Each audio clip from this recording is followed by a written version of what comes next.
Hey Hofstra fans, welcome in once again to the WB Mason Coaches Report here on GoHofstra.com. I'm Tom Brady with the pleasure of being joined by the head man for the Hofstra Pride Women's Soccer Team, Simon Riddiough. Coach, thanks as always for the time. Thanks for having me, Tom.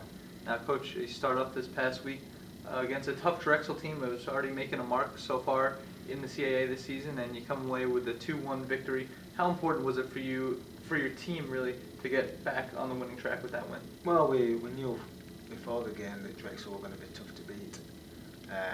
It wasn't a great performance by us, but you've got to give Drexel credit for that. I think they were organised and they pressured us very well in certain situations. So to get a win, and a good win at that against a quality opposition, is always good to have at this stage of the season.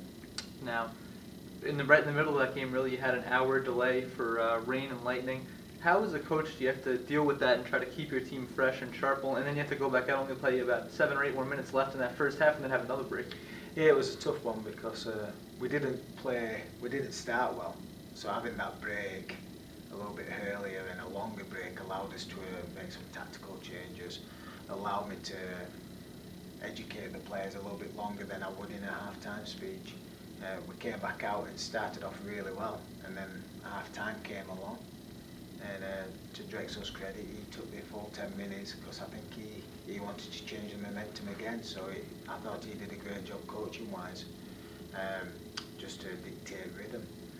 But it was good to have a break. We needed it.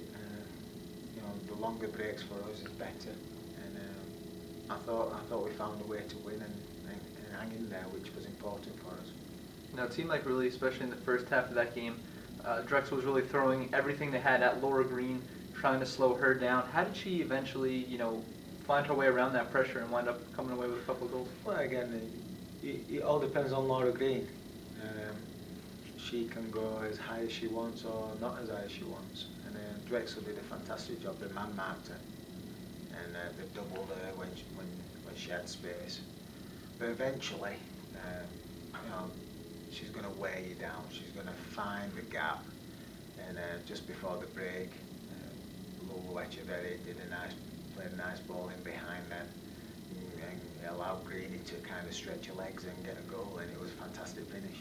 The second period, it was all Courtney Breen's effort, to be honest.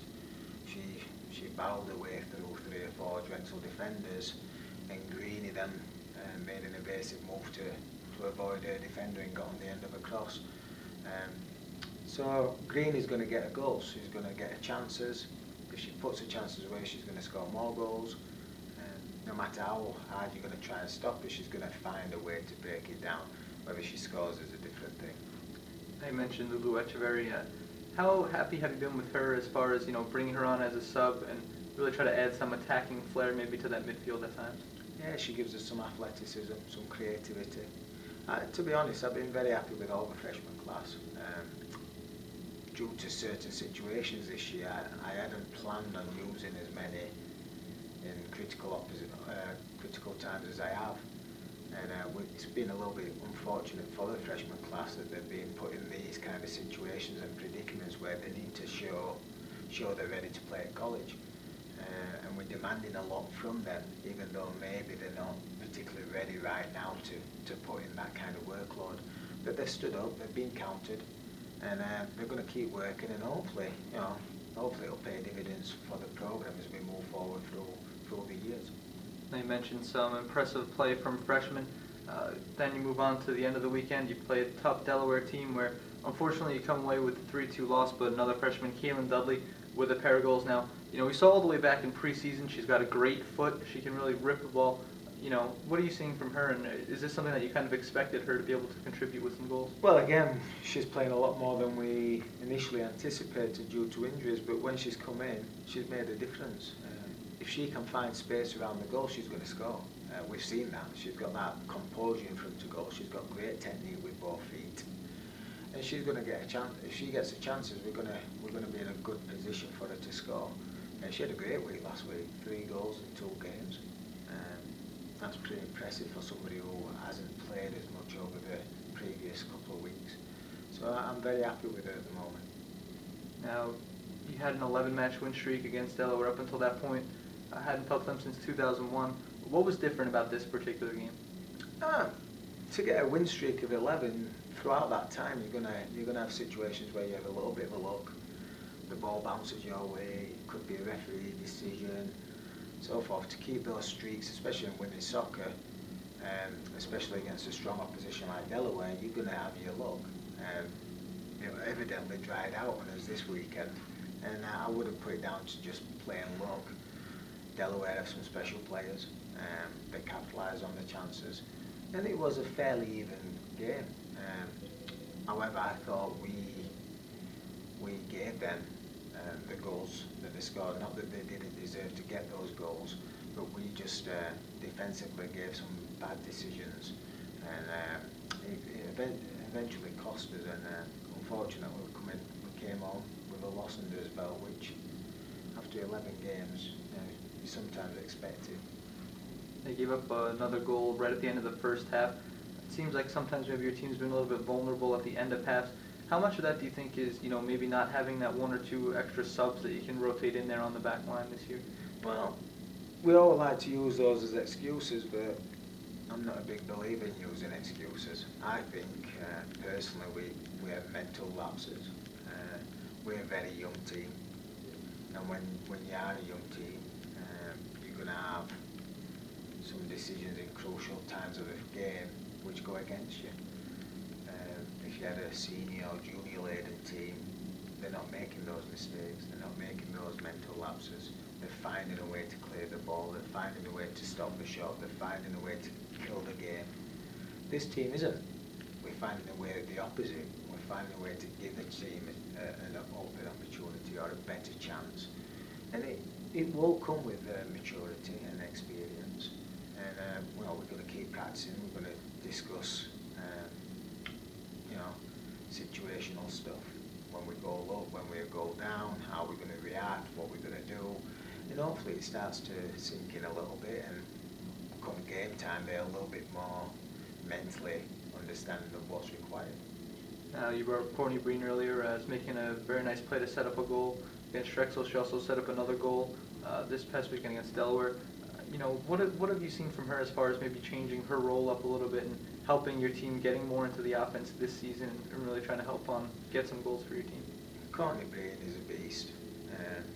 I think at this moment in time she's probably the best player in the conference. I haven't seen all the other teams, but I would find it hard for somebody to compete with Courtney Breen. She's doing it on both ends for us. She's being more of a aggressive offensively, which we like to see. However, we prefer not necessarily needing to, but she's doing it. The one thing that Courtney needs to do a little bit better is be a bit more of a leader vocally. She's a great leader by example, and she's trying, and she's trying to guide us, and she's keeping it in a lot of games, and she's scoring some big goals for us. But she's a special player, and unfortunately we only have her for another X amount of games, and it's going to be sad to see her go. Now another player who's really started to have to get some key minutes for you is Kylie Schuster. You talked about it last week, maybe that there was going to be a competition for the goalkeeping spot. She started both games this past week. Does that mean that she's won the competition, or is it going to be that type of competition where it's really going to go on all season? Well, Emily's been out of commission. She's finally cleared. She'll be back on Friday. So we hope that she has a good week of practice. And if she has a solid week of practice, we know how fantastic a goalkeeper Emily is. She's the type of keeper who's going to keep you in games. And she's something which probably with a young team we need.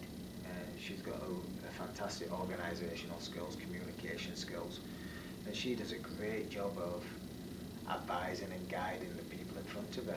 And at the moment, I think that's what we need more than anything. Not necessarily shot stopping or crosses or distribution, just the organisational level, and that's one of Emily's biggest strengths. So we're going to see how she fares in practice this week. She's behind the 8 ball, but we've got 4 days for her to get ready. Now you mentioned coming up to this weekend, a couple of matches, one against Towson and one against George Mason. Now Towson this season struggling maybe a little bit in the CAA, haven't really been the best team in the CAA, and then you have a team like George Mason, not the most impressive start, but this is a team that pushed JMU all the way to a penalty shootout in the CAA semifinals last season. So what are you expecting from your team at a couple of tough road trips this weekend? Towson's always tough. Greg Painter took over I wouldn't like to say dying programme, but he took over a programme 4 or 5 years ago which was at the doldrums of Division 1, and he's done a fantastic job to turn it around.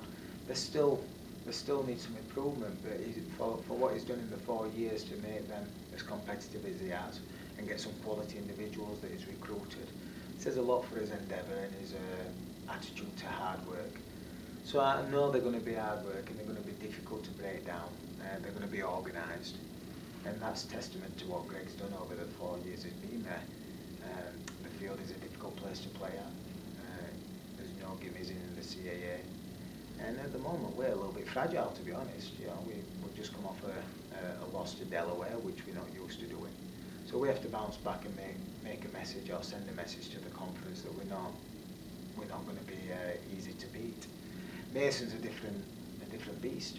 They've traditionally been a powerhouse over the years, and Diane's finally got them playing well. And as we could testify to last year's CAA semis, they're going to be athletic. They're going to be dangerous. They're going to have some talent which we'll have to deal with. And it's a fantastic facility. It's a great place to play. And again, it's away. So you're playing 2 road trips in the CAA. They're never going to be easy.